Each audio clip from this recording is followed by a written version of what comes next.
Olá! Olá! Sejam muito bem-vindos ao nosso podcast Papo em Mente. Eu sou Paula Silvestre. E eu sou Eduarda Queiroz. E hoje nós estamos com uma convidada linda, fina, não é? Que adora falar do universo feminino, sobre inteligência emocional. Ela fala sobre desenvolvimento pessoal e muito do conteúdo dela é voltado para as mulheres.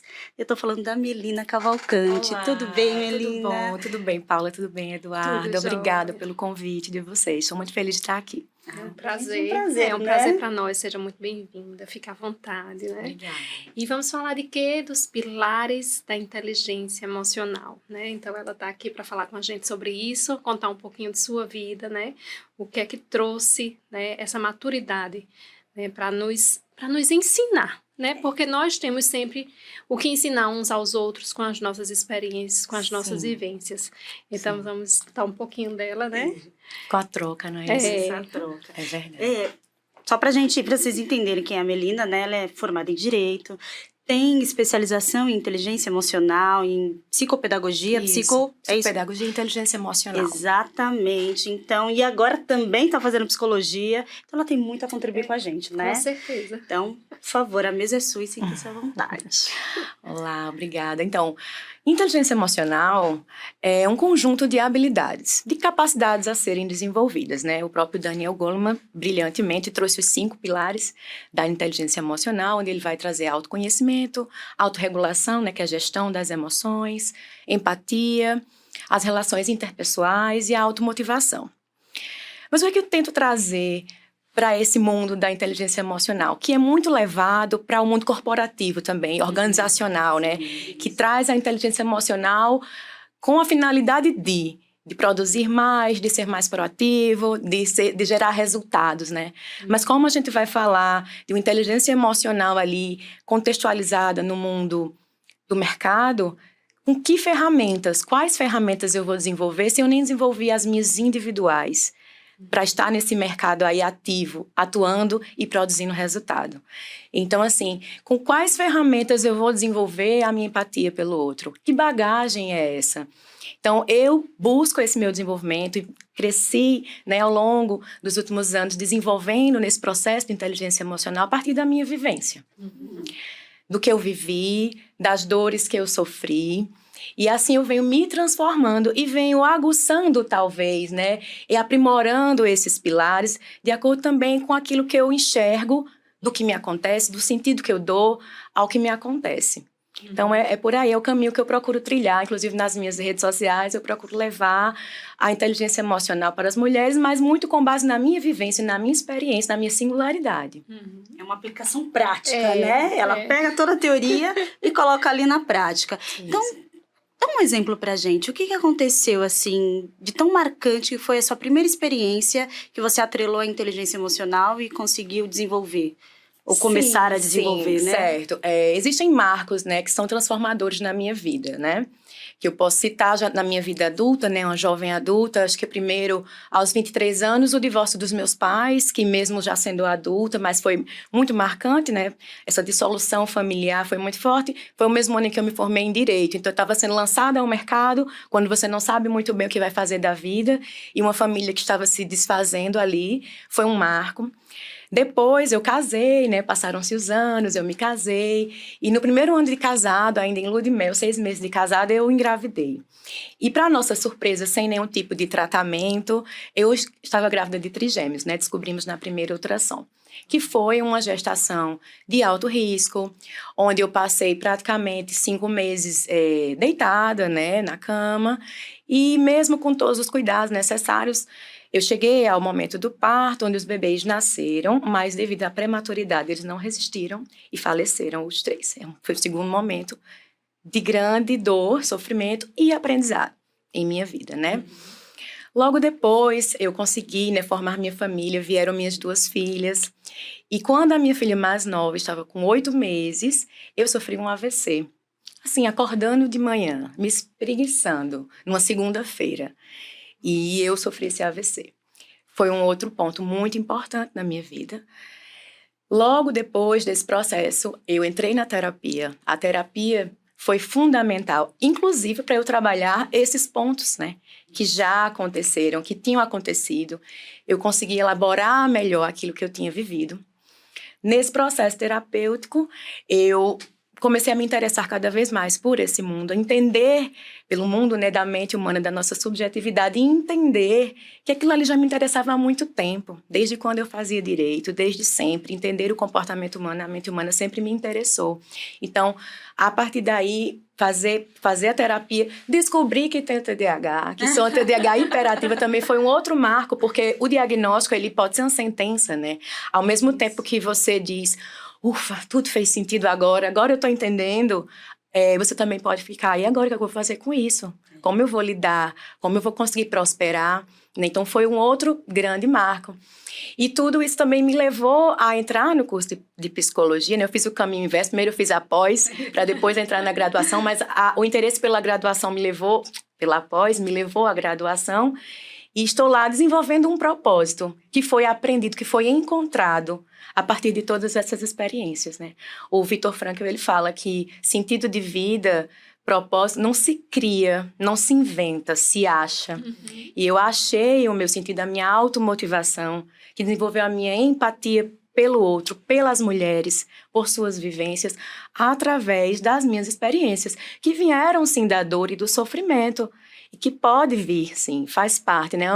O Viktor Frankl fala isso, né? Que pode se encontrar o sentido da vida, inclusive através da dor. E eu acredito que eu fui forjada muito nisso, mas sem lamentações, sem penalizações, entendendo que tudo que me aconteceu teve uma razão de ser, teve um porquê de ser, e teve realmente. Por isso eu estou aqui hoje falando com vocês. Ai, que lindo. Ela falou tão leve que parece que não foi nada que aconteceu com ela. Não, vários marcos aconteceu assim. Assim, assado. Não, tá, mas tá tudo bem. Terapia. Terapia. Um beijo, Bianca Andrade, minha psicóloga maravilhosa. É fundamental, gente. A gente pode falar. Não, termine. Não, a gente não tem como. Um dos pilares da inteligência emocional, que a gente está tratando aqui como tema principal, é o autoconhecimento.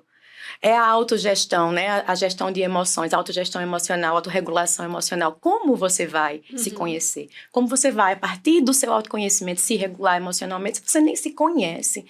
Se eu nem sei por que eu ajo da maneira que eu ajo, por que eu reajo da maneira que eu reajo.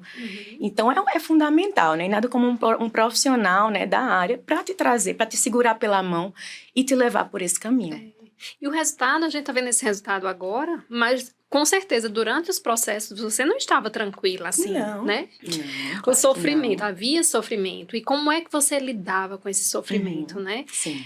Como foi, diante de cada marco desse, a forma que você foi criando habilidades, né? Porque não é um passe de mágica, né? É um processo. Com certeza não. Então, fala um pouquinho mais. Falo. Inclusive, você falou sobre isso, sobre um passe de mágica. Quando eu tive o AVC, e aí a gente vê muito na mídia, né? As pessoas, quando passam por experiências de quase morte, ressignificam a vida, escrevem um livro, agora cada dia é um último dia da minha vida. E não é assim. E quando eu passei pelo AVC, eu cheguei a um momento que eu me cobrava um pouco disso, sabe? Assim, mas não mudei a minha vida toda, eu ainda estou tendo certos padrões de comportamento. Eu passei por uma experiência de quase morte e foi o tempo em que eu fui mastigando, elaborando aquilo que me aconteceu, que me fez dar sentido àquilo ali, né? Não é assim, não é um passe de mágica. Assim como, por exemplo, a experiência com os trigêmeos, né? Com os bebês, como eu falei, foi a minha... Eu era recém-casada, eu estava em lua de mel, 6 meses de casado, vindo ainda de uma fase de muita viagem, passeio, diversão. E a gente se viu, eu e meu marido, por meses em casa.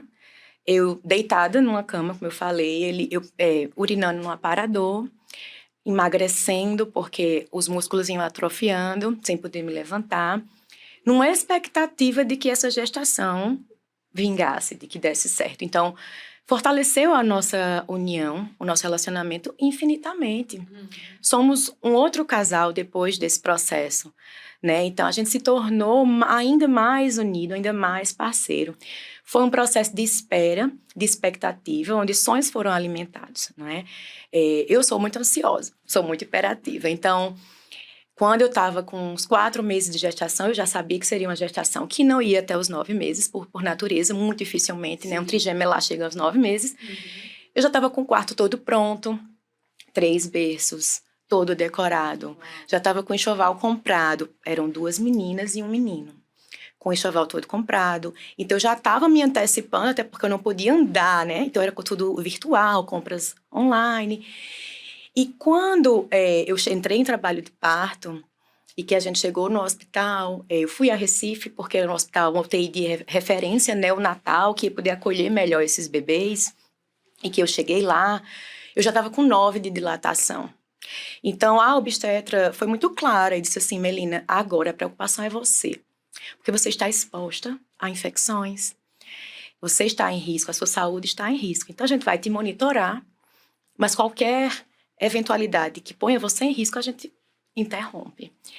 Então, eu fiquei lá, não cheguei a passar 3 dias no hospital, de quando eu dei entrada.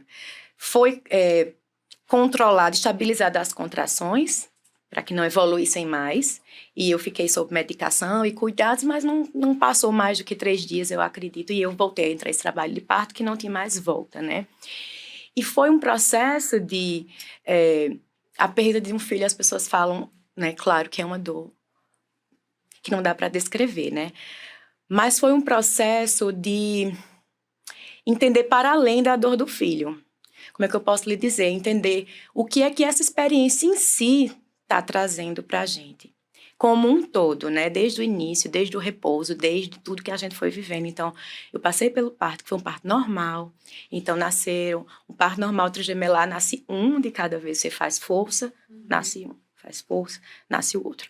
E desde que o primeiro nasceu, que foi o menino que saiu primeiro, ele foi reanimado, porque ele já nasceu em parada. E aí, vale trazer aqui também, né, que nós somos da área, né, na área da psicologia, do cuidado com a saúde mental. Eu fui colocada após o parto no andar da maternidade. Então, na porta do meu quarto, eu vi as pessoas comemorando a chegada dos filhos, celebrando. E ninguém do hospital, apesar de ser um hospital de referência no Recife, nenhum profissional veio me visitar, nenhum profissional veio me acolher. Eu requeri que me trocassem de andar. Então, fui trocada de andar e... pouco a pouco, hora a hora, que esse passando um a um foi falecendo, né? Primeiro o menino, que já nasceu em parada, que eu nem cheguei a ver. Porque quando ele estava lá na sala, sendo reanimado, foi tudo muito rápido e eu não tinha acesso a esse bebê, não cheguei a vê-lo. E as 2 meninas, né, que ficaram, foram, né, hora após hora, a última durou até o outro dia. O que alimentou esperanças, expectativas, que também se frustrou. E aí teve todo aquele processo do luto, enterro, providenciar caixão, velório. Meu marido teve que fazer óbito desses bebês. E aí, quando eu passei por isso, obviamente, muita dor. Eu cheguei em casa, quando eu voltei para Campina, meu marido já tinha providenciado de que o quarto não estivesse mais arrumado. E eu não sei lhe dizer o que seria melhor ou pior. Se seria chegar a encontrar aquele quarto ainda pronto ou chegar a encontrar o vazio, que foi o que eu encontrei. Agora eu me emocionei, porque eu me lembro que logo após o parto, quando eu estava ainda no hospital, quando eu passava a mão na minha barriga, era essa sensação de vazio. Porque antes tinha muita vida e muito movimento. E era só um vazio, né? E quando eu cheguei em casa, estava esse vazio lá. Então, lógico, muita dor e tristeza pelo que estava acontecendo, vivendo o luto. Mas, olha, eu te garanto que em momento algum eu fiquei, por que eu? Por que isso aconteceu comigo? Mas era sempre assim, para que estamos vivendo isso? Há uma razão, há um motivo. E aí eu foquei também, que depois eu vim descobrir em terapia que eu também abafei um pouco esse sentimento, quando eu coloquei já um próximo objetivo, que era engravidar novamente, né? Eu vim viver, realmente aprofundar esse luto, me permitir viver mais quando eu passei pelo processo terapêutico, quase 4 anos depois. Foi um tempo. Foi um tempo, porque eu quis camuflar, já colocando outro objetivo. Como eu estava bem, eu fiquei bem, meu físico ficou bem, saudável, a minha médica me liberou, poder engravidar novamente, então eu já foquei nisso, me preparar para engravidar novamente, né? Mas com certeza essa Melina, que seria a mãe dessa nova criança que viria, não era a mesma. É uma Melina que já estava enxergando a maternidade de uma outra forma. né? E quando a minha filha chegou, que foi minha primeira filha, foi uma outra experiência transformadora, né? A maternidade, sem dúvida, me transformou de inúmeras formas. Eu sou a pessoa que, quando algo é desafiador para mim, eu quero saber mais. E eu quero descobrir mais para que essa coisa desafiadora não me vença, que eu vença o desafio. Então, a maternidade é muito desafiadora. E aí foi quando eu busquei também ler muito, estudar muito. Procurei esse desenvolvimento pessoal, já individual, para curar essas feridas, né, do passado, para quebrar padrões do que vem de antes de nós e para oferecer para minha filha uma maternidade respeitosa, né? Então também já começou aí esse interesse nas áreas afins da psicologia, né, do desenvolvimento infantil, né, da neurociência do desenvolvimento infantil. Quando tive minha primeira filha, tive minha segunda filha, e quando ela estava com 8 meses que eu sofri o AVC, né? E aí, por incrível que pareça, o baque do AVC foi mais forte para mim do que o primeiro baque dos trigêmeos. Por quê? Porque a minha vida quase que se foi. É como se durante os trigêmeos era muita dor, era muito sofrimento, mas eu estava viva, eu estava sentindo. Havia emoção, havia sentimento, havia vida, a vida pulsar, havia pulsar ali. Porque a vida é feita de dor também, não é só de alegria. Eu estava viva. Mas quando o AVC veio, eu poderia não estar mais. E ver minhas filhas, na época com 3 anos e a outra com 8 meses, e pensar que elas poderiam não me conhecer, não saber quem eu era, quem era a mãe delas, o que a mãe delas deseja ou desejava, né? Passar para elas, tanta coisa que eu quero dizer, tanta coisa que eu quero ensinar, e eu poderia não ter ensinado nada disso. Esse teu processo do AVC, ele te levou à inconsciência? Quando foi que você voltou a ter essa consciência para pensar nisso, ter esses medos todos? Sim. O que eu sofri, em termos técnicos, foi uma dissecção da artéria cervical esquerda. Nós temos 2 grandes artérias que conectam, né, aqui o pescoço ao cérebro, e uma delas, a esquerda, ela se rompeu internamente. Então, todo o fluxo, 100% do fluxo cerebral desse lado ficou bloqueado. Eu não cheguei a fazer um trombo, né? Não chegou a descolar um trombo, deslocar um trombo para o cérebro, então eu não fiquei paralisada. E como essa artéria ainda desse lado supria, eu não fiquei com a paralisia nem inconsciência. Eu comecei a apresentar um quadro de muito vômito e muito enjoo, porque atinge o cerebelo, né? Responsável pelo nosso equilíbrio. Então, tudo girava. Era impossível manter-se de olho aberto ou fechado, tudo girava, então muito enjoo. Aí, a princípio, um quadro de labirintite, será? Não tinha labirintite, vamos investigar na urgência. Não é labirintite, é algo neurológico. Fiz a ressonância magnética e aí lá na ressonância magnética apresentou claramente uma artéria 100% obstruída. Então, foi um processo de 1 semana internada, ainda avaliando se iria para São Paulo ou não, se fazia um cateterismo para tentar desobstruir essa artéria ou não.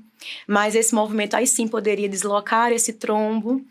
E optou-se por manter a medicação anticoagulante, e eu fiquei 5 dias a 6 internada, mas consciente, lúcida, entendendo ainda, digerindo esse processo. E nunca vou esquecer, né, quando a minha neurologista falou para mim, isso ficou muito marcado.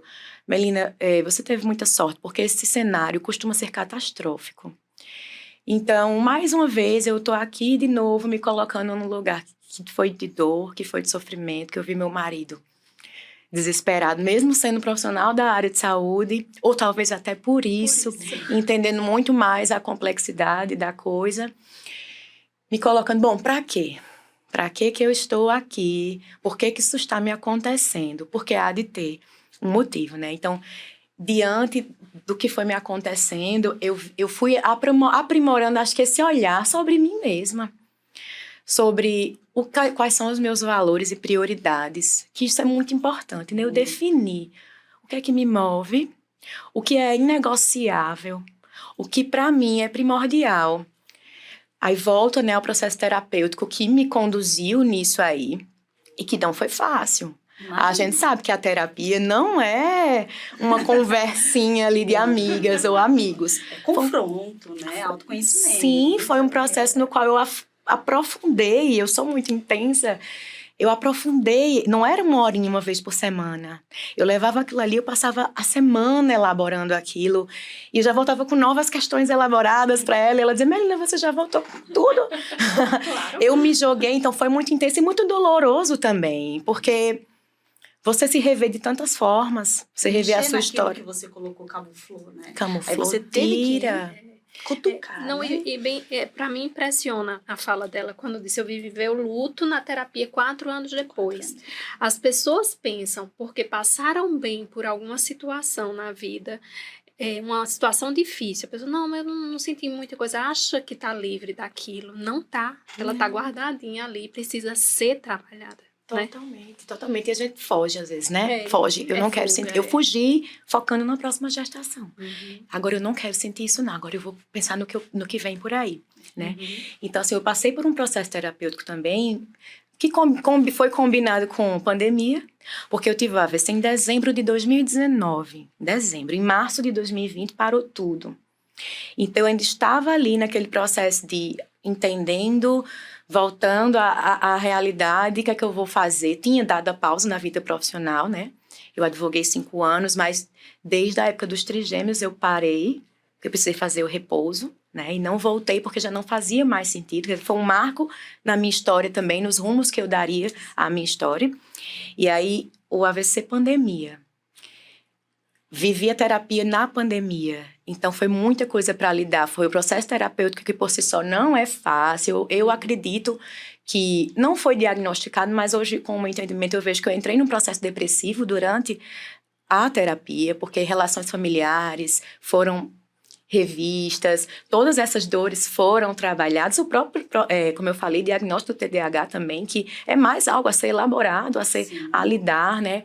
Então, lidei com essas dores todas no processo terapêutico, como você falou, anos depois. Foi quando eu me permiti estar ali, viver intensamente, e me conectei com o processo terapêutico e me permiti viver aquilo ali. E aí foi maravilhoso, depois de toda a dor, quando eu consegui perceber a minha singularidade, perceber que a vida não é e nem precisa ser linear, e nem seguir um padrão que todos querem que se siga. Não é assim, a minha vida ela oscila entre momentos profissionais de estar advogando com o escritório e estagiários e equipe e não estar sabendo mais o que fazer e voltar a ser estudante e passar por várias indecisões sobre quem eu sou e o que eu estou fazendo aqui.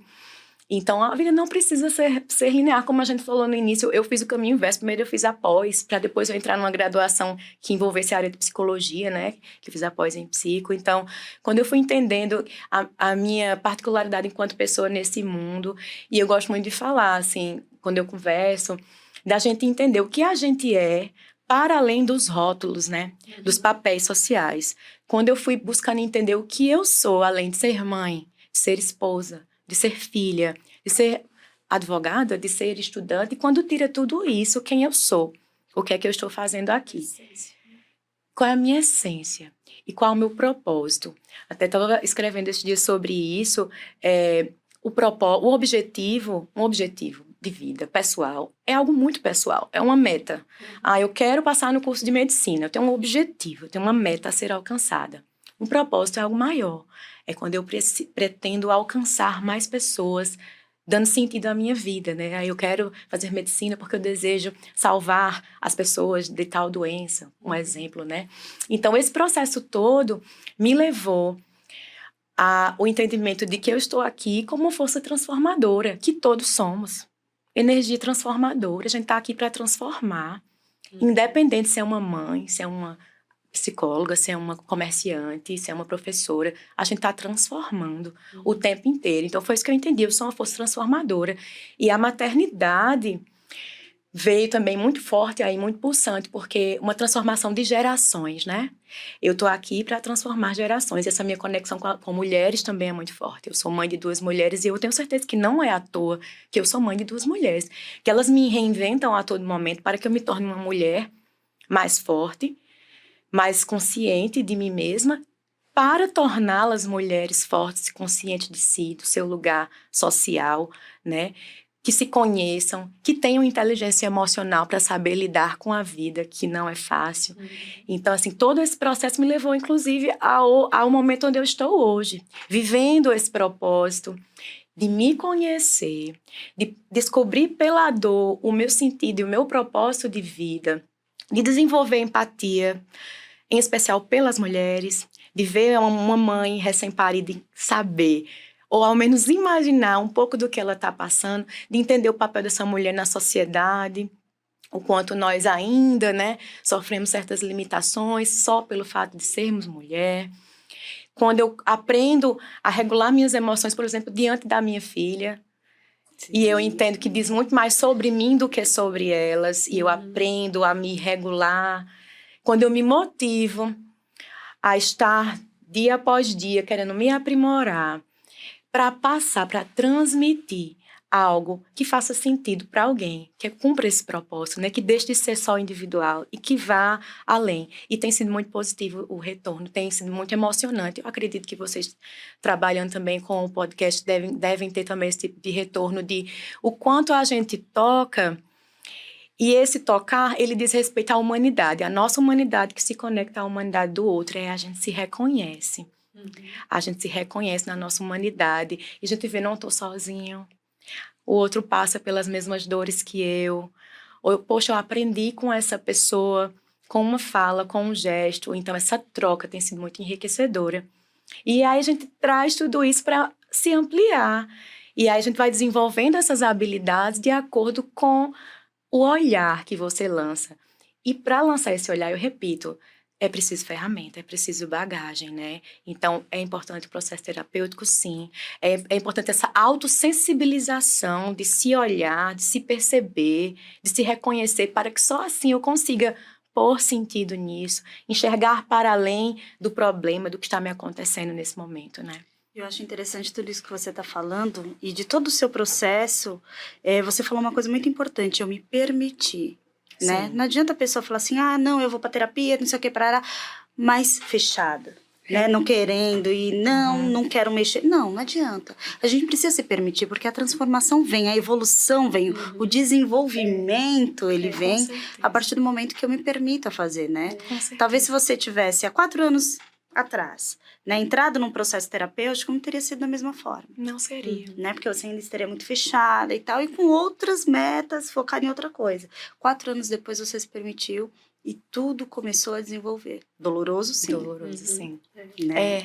Você falou agora, eu estava conversando esses dias com meu marido sobre um podcast que ele tinha escutado também, a gente gosta muito de ouvir podcast, onde, acho que foi a Lúcia Helena Galvão, a professora Lúcia Helena Galvão estava falando sobre o Sócrates, uma vez falou que a mãe dele era uma excelente parteira, né? Inclusive a maiêutica vem, né, dessa inspiração na mãe do Sócrates, que era parteira. E aí ele disse que a minha mãe era uma excelente parteira, a melhor parteira da região. Ela só não era capaz de fazer uma mulher que não estivesse grávida dar à luz. E o que é que ele quis dizer com isso? Isso que você falou. Não era possível eu viver esse processo se eu não tivesse minha predisposição para estar aberta ao processo. Não tem como uma mulher grávida dar à luz. Eu preciso já estar com isso dentro de mim. Então havia uma predisposição a isso, um interesse em viver esse processo genuíno. Por isso, veio a luz realmente, né? Essa luz se lançou e continua, né, minha gente? Porque é um processo. Enquanto a vida, nós estamos em transformação, eu acredito nisso. Então, eu passei por essas experiências.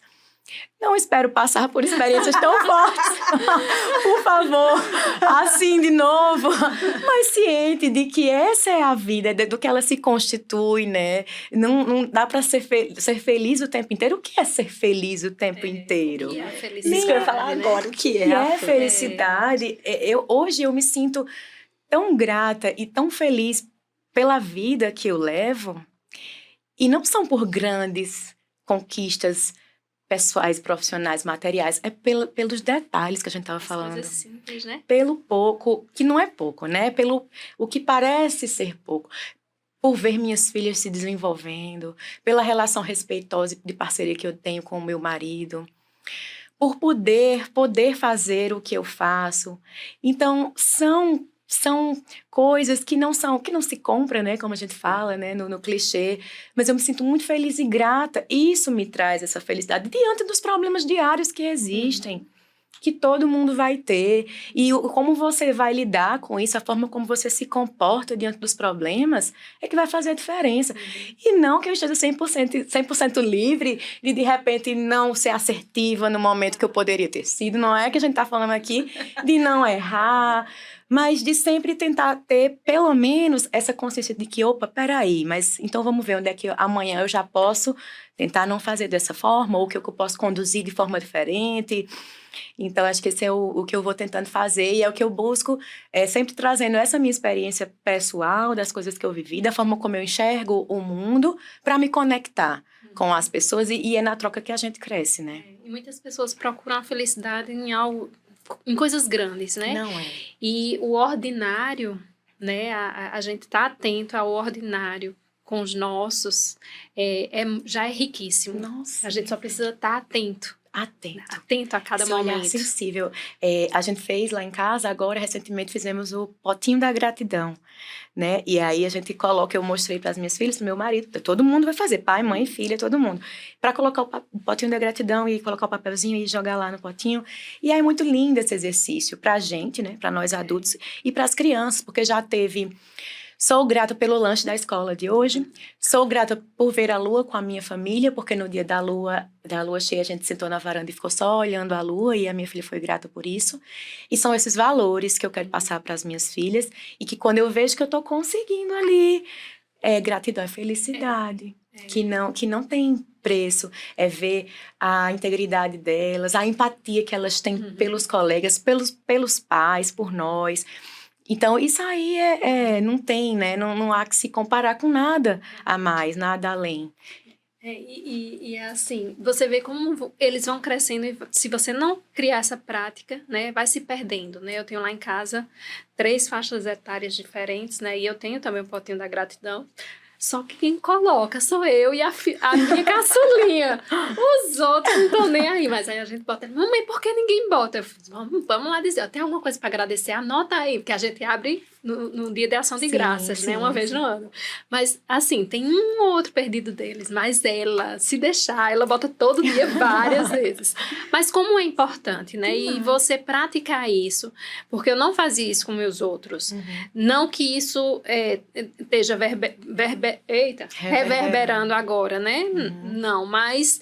Assim, eu acho que quando você tem a prática de agradecer, isso não se perde, se torna um hábito, né? Se torna, muda neurologicamente, inclusive, a sua forma de enxergar as coisas. Se você se coloca nesse modo de agradecimento, de olhar com gratidão para o que tem e não olhar para o que não tem, né? Tem uma frase que fala que o caminho mais rápido para a infelicidade é a comparação. É certeza de infelicidade, quando a gente se compara. E aí, entre as redes sociais, que tem um trabalho aí também pesado em relação a isso, né? Mas então, se a gente tá sempre se comparando e olhando o que a gente não tem, querendo desejar ter algo a mais do que a gente não tem, é o caminho certo para não se sentir feliz e completo, né? Então, é agradecer pelo que temos, porque somos muito privilegiados. E não pelo que não temos, né? Eu acho tão interessante isso que vocês estão falando, porque eu tive uma conversa com uma pessoa esses dias, que o Duda até sabe, e realmente essa pessoa, ela só falava daquilo que ela não tem, sabe? Ela reclamava muito daquilo que ela não tem, ou aquilo que ela pensava, né? E projetava, e às vezes nem era tão real assim, mas ela, o tempo todo, o discurso, e você vê que a pessoa vai ficando pesada. Olhando só pro lado negativo, né? Pro copo meio vazio. E a pessoa vai ficando amarga, vai ficando pesada, sabe? Tudo pra ela tá tudo cinza. Eu falo, meu dia tá colorido, eu amanheço agradecendo, né? E eu sempre falo isso pro meu filho, amanheço agradecendo. Por que foi bom hoje? Será que sempre foi ruim? Tudo tá ruim? Não, pelo menos alguma coisa, Isso. Nem que se for um brigadeiro, ou um sorriso, ou uma piada, qualquer coisa. Mas alguma coisa no seu dia foi bom. E quando a gente traz esse olhar de que pelo menos uma coisa no meu dia foi bom, eu tô trazendo sentido pra minha vida, né? Inclusive nesse Setembro Amarelo é até importante, né? Porque eu tô trazendo sentido, quer dizer que não há um olhar em 24 horas do seu dia para o que lhe foi positivo, para o que fez valer a pena aquele dia. E quando você fala, né, das pessoas que sempre estão se queixando do que não tem, tem uma frase do Schopenhauer que ele fala que viver é um eterno oscilar entre a ânsia de ter e o tédio de possuir. Se a gente se ativer a sempre mais e mais e mais e mais e querer ter mais, seja em qualquer aspecto, né, financeiro ou amoroso, ou quero um relacionamento que tenha mais isso e mais aquilo, a gente nunca vai alcançar, porque quando a gente chega num patamar, a gente quer mais. É a ânsia de ter e o tédio de possuir, a gente nunca vai estar satisfeito. E isso faz parte do comportamento humano, essa angústia que nos move. Então, a gente tem que ter essa inteligência também de, peraí, o quanto já é bastante? O quanto é suficiente para mim? Será que esse mais que eu tanto almejo vai ser o que realmente vai me trazer o que eu estou precisando? Será que o que eu preciso é o que eu quero? Isso. Às vezes é bem diferente, né? Tá bem distante, na verdade. Muito distante, né? E a maturidade se engana quem acha que a maturidade vem com o tempo, né? Não. Nada a ver. O próprio Rossando Kingsley estava falando esses dias. Ele dizia isso, que a maturidade não vem com o tempo. Você pode conhecer uma pessoa de 70 anos, que obviamente viveu muitas coisas, mas ela não absorveu o sentido das experiências que viveu. Não se permitiu ser trabalhado, né? Só viveu. Só esteve, só passou por ali. Passou. E alguém mais jovem que pode ter vivido uma experiência ou várias, e daquela experiência essa pessoa tirou algo. Ela cresceu, ela amadureceu, ela não passou em vão. Teve sentido, né? Teve sentido, ela não passou em vão ali. E aí ela se transformou e aí ela amadureceu. Não tem a ver com idade cronológica de jeito nenhum. É mais pelo olhar mesmo que a gente coloca na vida. Eu acredito muito nisso. O olhar que a gente lança sobre os outros, sobre a vida, sobre os acontecimentos. Isso que vai fazer a diferença. É verdade. Gente, que papo maravilhoso. Ai, não é? gente, Que bom. Que delícia, eu tô aqui assim. Não, cheguei e sigam o Instagram dela. É a coisa mais deliciosa. Assim, apesar de você ter um TDAH hiperativo que ninguém diz pelo Instagram. Pelo Instagram. Pelo Instagram, ninguém diz, né? Ela traz, assim, uma paz, né? Assim, até pelos seus hábitos, né? A yoga que você faz, as trilhas, o que você posta ali traz uma paz. E você vê que a gente percebe que você tem uma qualidade de vida focada, eu vou dizer no mindfulness, né? Mindfulness, assim, na atenção plena. Você foca, né, no que você está vivendo. Isso fica muito claro no Instagram. Mas realmente é uma vida leve, né? Como a gente falou assim, a forma que você aborda assuntos, e até mesmo delicado, quando você falou da maternidade, da gravidez, da perda e tal, você vê que tem uma leveza, porque já está elaborado, né? Você já atribuiu sentido, já entendeu, tirou experiências e está dividindo para transformar outras vidas, da mesma forma que você foi transformada. Isso é muito bom. E de vez em quando ainda tem até uma tacinha de vinho que eu acho sensacional. Tem. Não pode faltar aquela tacinha com o marido. Não é isso? Acho sensacional. É interessante quando você fala que no Instagram passa isso, né? E às vezes eu tenho alguns feedbacks de seguidores, de amigos. Ai, Merlina, você é muito isso, você admiro isso, admiro tal coisa. E aí eu gosto também de dar esse retorno dizendo, olha, é isso, mas também é uma mulher que também passa por dificuldades, que também passa por inseguranças. Quando eu recebi o convite de vocês para estar aqui hoje, eu fiquei muito insegura. Eu pensei, mas o que eu vou falar? O que eu vou acrescentar? Então, assim, que passa por dificuldades, por inseguranças, que nem sempre está lá zen e tranquila, porque é um ser humano, né? Então, eu tento passar ali que é real, porque é minha vida, mas que é um recorte, que a gente também não pode estar, né, se atendo àquilo ali, tendo como uma referência de eu queria agir assim, eu queria... Isso é um pouco do que eu faço, do que eu sou, mas eu sou para além daquilo, muitas outras coisas boas e ruins que me constituem quem eu sou. Eu sou uma mulher que está em busca de se construir diariamente, se refazer diariamente, com muita consciência disso, né? Mas é o que eu busco. Inclusive, você falou da yoga, a yoga foi muito importante nesse processo também. Descobri a yoga para o desenvolvimento da minha espiritualidade, né? Que acho que é um pilar importante, independente do que, do como. Mas o desenvolvimento da sua espiritualidade é mais uma forma de conexão, de autoconhecimento. Inclusive, a minha pós, né, o trabalho final da minha pós de psicopedagogia e inteligência emocional foi sobre a prática do desenvolvimento da inteligência emocional em crianças através da prática do yoga.